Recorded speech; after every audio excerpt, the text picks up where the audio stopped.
77 xarumood oo ku yaala Muqdisho iyo gobolada dalka Soomaaliya ayay 27,000 oo arday ah maanta ugu fariisteen imtixaanaadka dugsiyada sare oo sanadkii labaad ay qaadayso dawladda Soomaaliya. Muddadu ay imtixaanka socdo waxaa kormeeri doona 1400 oo qof kuwaas oo la socon doona waqtiyada ay bilaabanayaan imtixaanaadka in ardaydu aysan qashin. In ka badan 1,000 askari oo ka tirsan ciidamada nabadgelyada dawladda ayaa sugi doona ammaanka goobaha ay imtixaanaadku ka dhacayaan. Cabdiraxmaan Cusmaan Daahir wasiirka waxbarashada hidaha iyo tacliinta sare xukuumadda Soomaaliya ayaa ku sheegay sababaha ay dawladdu u qaadayso imtixaanaadka dugsiyada sare inay tahay in la qiimeeyo heerka waxbarasho ardayda ka qalin jebinaysa dugsiyada sare. Waxaa waajib ah in arday kasta oo galayo imtixaanka heerka labaad ama dugsiga sare in waxbarashadiisa la qiimeeyo, la diiwaan geliyo, la kaydiyo, lana ogeysiiyo natiijadiisa. maanta oo ay tahay taariikhda 20 bisha Maajo 2017 waxaa guul weyn noo ah in aan qaadayno imtixaankii guud ee shahaadiga ahaa ee heerka labaad ama dugsiga sare. imtixaanka waxaa u fariisan doonto tiro gaaraysa 23,000.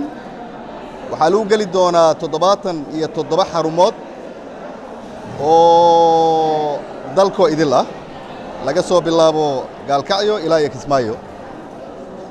waxaa ka shaqeynaya imtixaanka 77 qofood oo kormeerayaal ah, 77 qofood oo kaaliyayaal ah. waxaa ka shaqeynaya ilaa 1,400 oo ilaaliyayaal imtixaanka ah.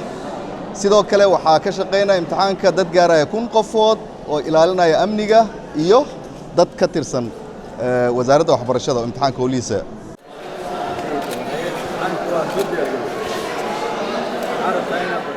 Xasan Cali Khayre ra'iisul wasaaraha xukuumadda Soomaaliya ayaa booqday dugsiga 15 May oo ka mid ah goobaha ay ardaydu ku galayaan imtixaanaadka.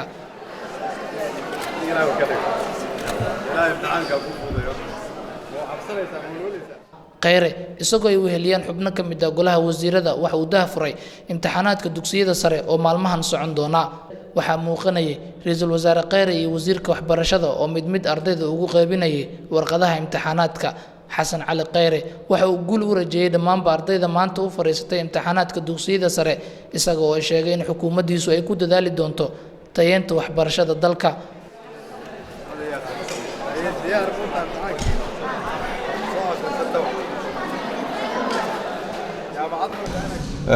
waa maanta runtii maalin ahmiyad weyn leh in 27,000 oo arday laga soo bilaabo dawlad goboleedka Puntland ilaa inta dawlad goboleedka Jubbaland u dhaxaysa in 27,000 oo arday Soomaaliyeed ay galayaan imtixaanka dugsiga sare.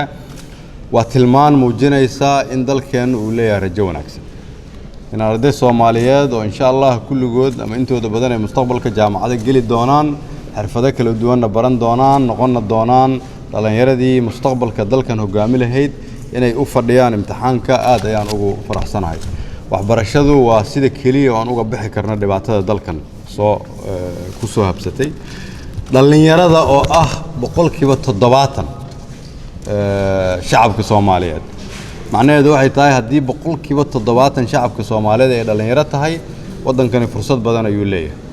waa sanadkii labaad oo dawladda Soomaaliya qaado imtixaanaadka dugsiyada sare tan iyo markii ay burburtay dawladdii dhexe ee Soomaaliya. waxaana tani muujinaysaa in hadda nidaamka dawladnimo uu ku baahayo dhammaan gobolada dalka Soomaaliya. Aweys Maxamuud Jilcow, RTN TV, Muqdisho.